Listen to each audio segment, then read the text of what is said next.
Espera, que es que estoy hablando con mi compañero, un momento. Vale. Pero tiene que ir allí. A ver, claro, nosotros nos han dado los no admitidos. Entonces, Vale, dime cómo, de qué año.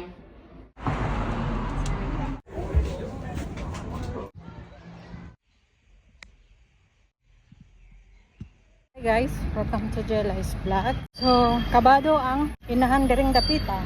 Nung March, in-enroll ko sa Igo.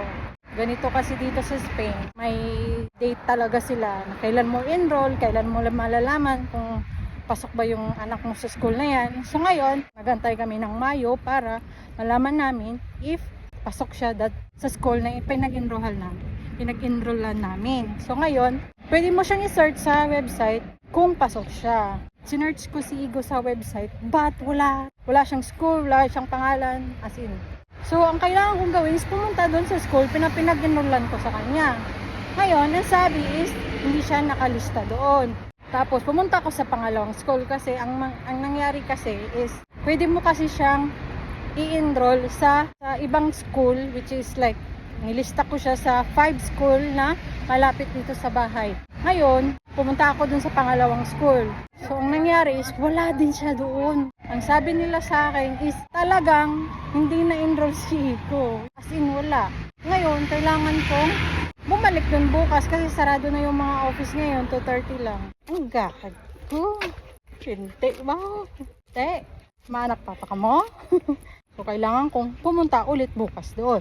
Ay. So, ang kailangan kong gawin ngayon is magreklamasyon.